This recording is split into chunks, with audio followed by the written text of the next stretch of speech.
All right, our next video in the taping and wrapping section is TW13, which is the Kinesiotape basics. So again, we went over this during tape type identification, but this is Kinesiotape. It comes in many different colors. It comes in many different sizes as well. The standard size is usually this 2-inch size right here. And it can be on rolls. The roll length is kind of dependent. You can get it in bulk size or in short individual sizes. Sometimes they come what this is called uncut, and sometimes they come called cut, right? So during this video, you're going to learn basically kind of what the general uses for Kinesiotape is, and then application strategies. So, and how to make sure that it lasts the longest. So Kinesiotape is a stretchy tape. It's on a rigid paper backing. So what you do in this particular brand, Kinesiotex Gold, it is a tape that has been developed since the 70s. It became very popular in 2008 after the 2008 Olympics. A lot of athletes were wearing this, specifically Carrie Walsh was wearing it, and when she won gold on her shoulder, so a lot of athletes were interested and people were interested about it. There's a lot of proposed uses for this and proposed benefits, and we're going to kind of get into it real quick. But so what you see, this particular brand has these individual lines that are very useful for measuring out and seeing how much tape you're using. Each one of these is 2 inches, so a 2-inch square. Makes it really easy to apply tape later on because you're not kind of guessing how long the tape is. So again, it's a flexible tape, but it's on a rigid paper backing, and then after you take the paper backing off, you can stretch it to however much you need and how much tension you need. So some of the proposed benefits of this is it helps improve blood flow, it helps increase circulation underneath the skin, it helps decrease pain. There's all these thoughts about it. The idea is this, essentially, that the tape, when you apply it with a certain amount of pressure, when you apply it a certain amount of tension, what it does is it pulls the skin up a little bit. And if there's an area that might be sensitive, oversensitive, or in pain, it could be because there's mechanical pressure on what are called the mechanoreceptors, right? So there's those fibers embedded within the skin that sense pressure and all that, and that can transmit pain through nociceptors. So the idea is that this can slightly pull up and relieve some of that mechanical pressure on the mechanoreceptors. And that's one of the main ways it thinks that it can decrease pain. There's also some studies that show that it may improve lymphatic flow, which can help with reduction of swelling, especially around the ankle, in pretty much any part, but it really helps around the ankle. There's a lot of studies that show that it can improve, or it can decrease bruising. But let's talk about some things that it may not do, right?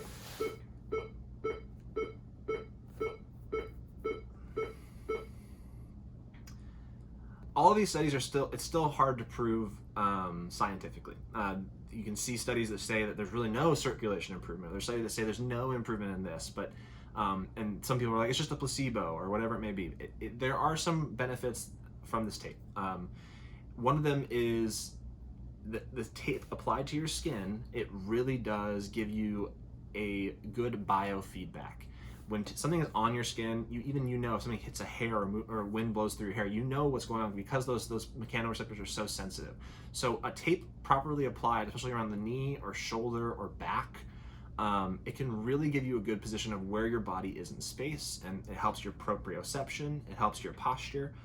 It can tell you if you're slouching, all these things. It's tugging on your skin enough to give you a mechanical biofeedback cue. So that's one of the things I really love using it for, is getting good joint position. Not necessarily, it's not really going to be that there are some studies and some people who think it really does help with like stability and joint stability, specifically after an injury. I'm not as convinced on that, and the studies aren't as convinced on that, but there are some things we're going to do that will definitely help shoulder, knee, and back, for example. So let's talk a little bit now about just how we take care of this tape. So I'm just going to cut off a 4-square strip. You need scissors for this because there's the paper backing. With tape, with Kinesiotape, the first thing you want to do is understand what you're taping.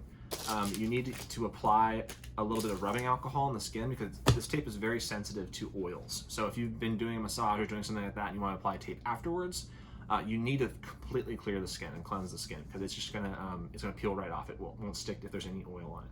So our skins have natural oils, dirt, whatever throughout the day. Use a little bit of rubbing alcohol on the area that you're going to be taping, and that will help the tape stick a little bit better. So first we cleanse the skin. Next up, with this specific tape, hard edges are not great.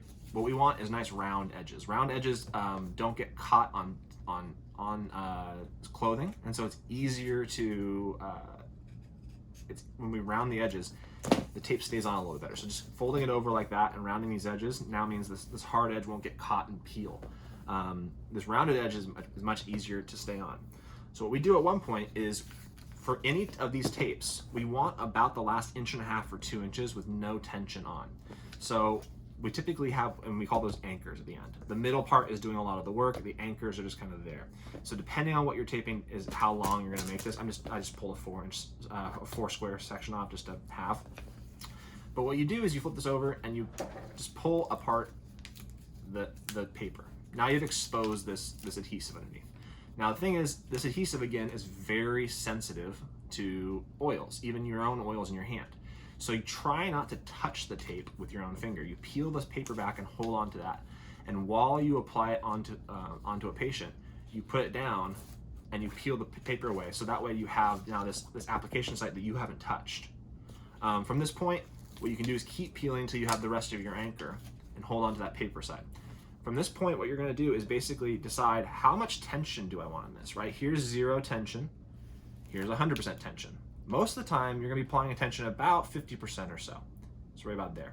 And what you're gonna do is lay the tension down, and at the very end, no tension, right? We want no tension on those anchors. So here and here, even if you look at this, right?